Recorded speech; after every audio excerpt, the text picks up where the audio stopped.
ब्रह्म मुहूर्त ध्यान उपरांत आदि गुरु शंकराचार्य जी द्वारा रचित आत्मबोध श्लोक नंबर 38 आपके समक्ष।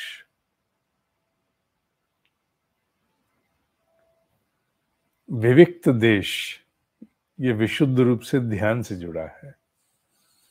विविक्त देश आसीनो विरागो विजितेन्द्रिय भावयेत एकम आत्मानम तम अनंतम अनन्यधि।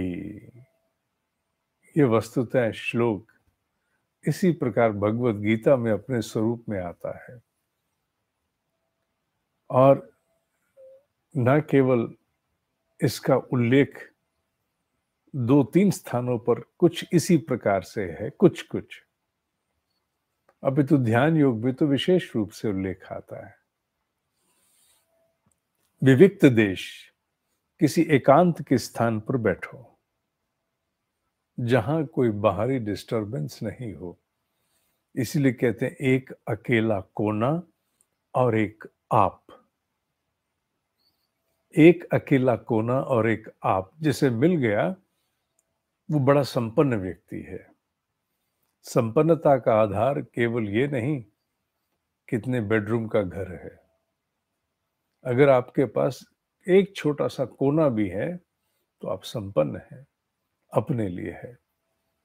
नहीं हो तो कहीं देवालय में, जहां कहीं उपलब्ध हो सके, एकांत स्थान चाहिए, बैठो और उस समय भीतर की समस्त कामनाओं से मुक्त होकर के मनुष्य पर, सभी पर, मनुष्य में सबसे पहले मैं आऊंगा जिस पर समूची कामनाएं या अतृप्त बहुत सारी ऐसी चीजें हैं, अधूरापन जो मस्तिष्क को घेरे रहता है।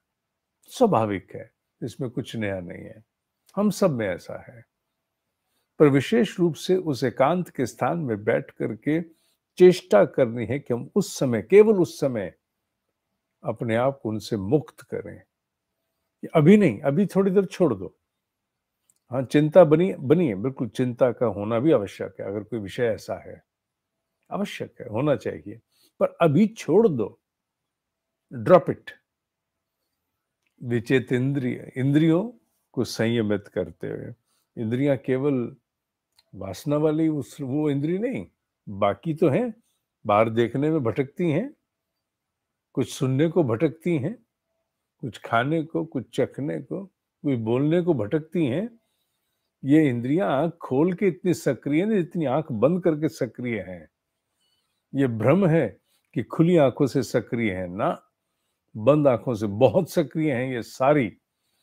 इसलिए उस समय अपने आप को सभी अपने जुड़े हुए अभाव, अज्ञान, अशक्ति के विषयों से पीछे हटाना होगा और इंद्रियों से मुक्त होकर उस समय, केवल उस बीच के अंतराल में अपने भाव को स्थिर करके, जैसे आजकल हम ज्योतिषपति ध्यान, धारणा पर, ध्यान पर है, उस भाव को स्थिर करो।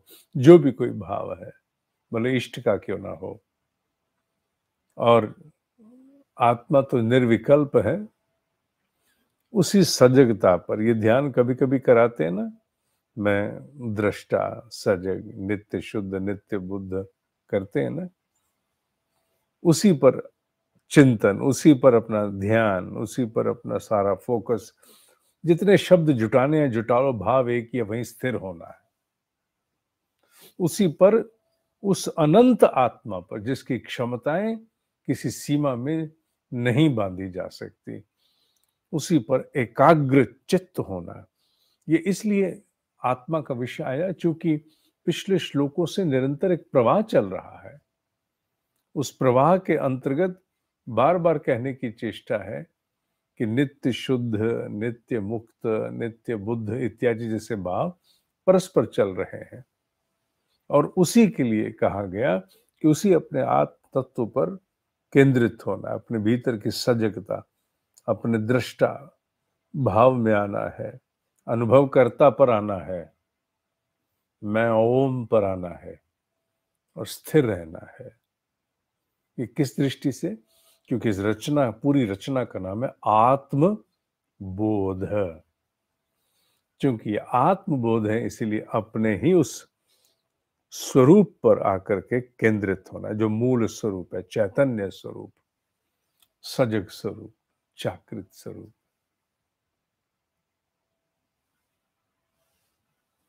आज के लिए इतना ही। ओम ही सत्य है, ओम ही सत्य है, ओम ही सत्य है।